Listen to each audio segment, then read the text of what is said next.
us come and contemplate for a moment on how the Lord Jesus felt while knowing all the sorrows and the agonies which he was going to enter and endure. In the Garden of Gethsemane, when he begged his heavenly dad, when he cried out to his Father, he was seeing everything before his eyes, what will happen to him in a few hours' time. He was seeing it all.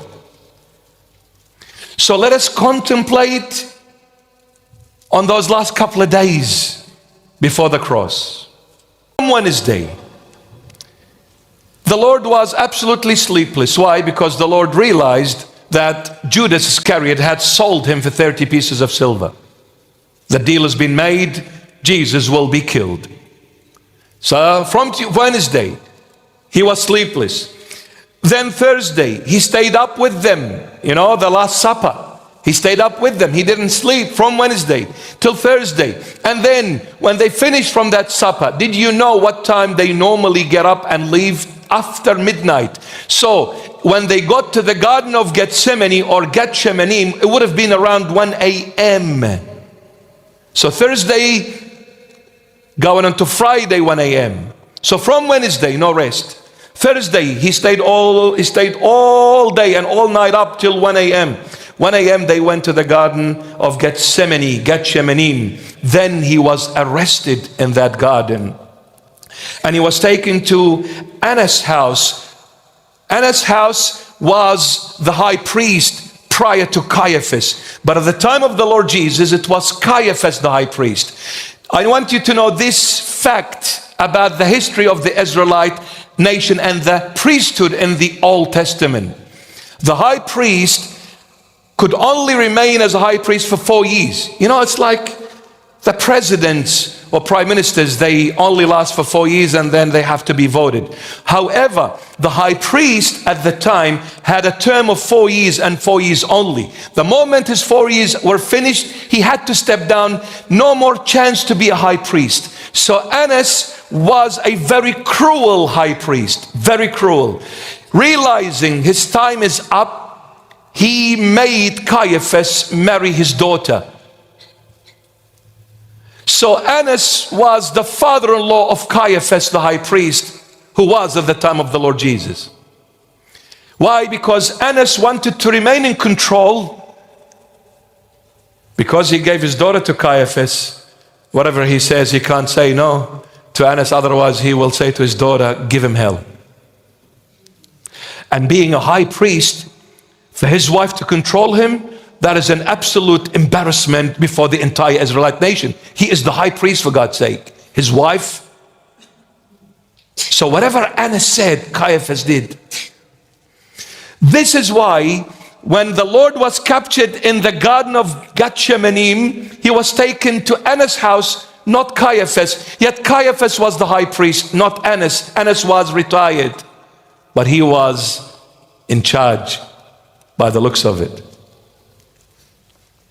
And then from Annas' house to Caiaphas' house. And from Caiaphas' house to the Sanhedrin council. And from the Sanhedrin council to Pilate. And from Pilate to Herod. And from Herod to Pilate. And from Pilate he was sentenced to be crucified. From Wednesday till Friday morning. From one place to the other. From one place to the other. No rest, no sleep. And don't forget, the sweat turned into blood. Immense, beyond immense stress. The body was already gone. The scourging hasn't taken place yet.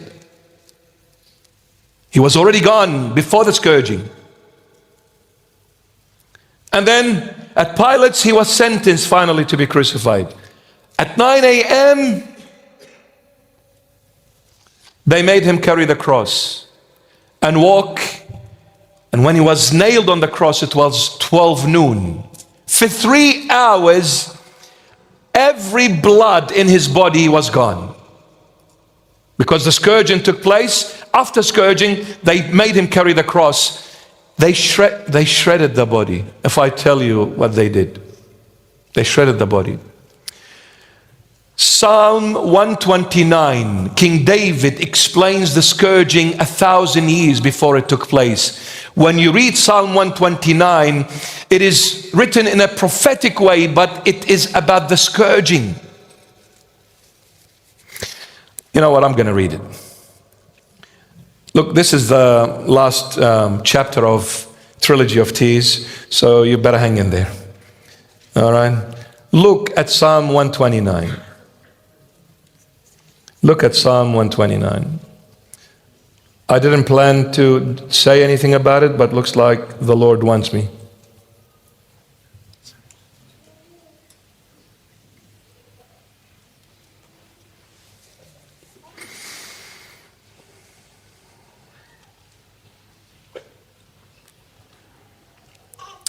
Psalm 129, I'll read it all.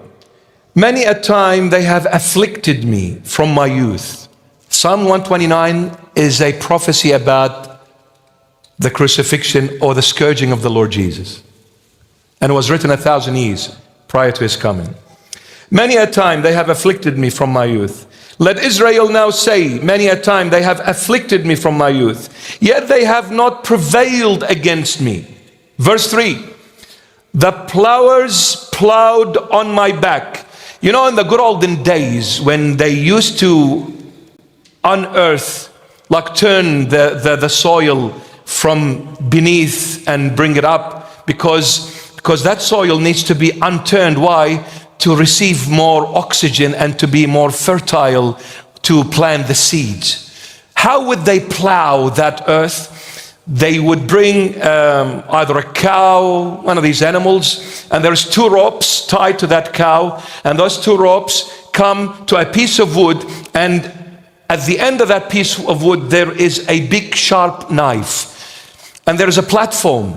The plower stands on that platform to dig that knife deep into the ground, and then says to the cow, move, to plow the earth.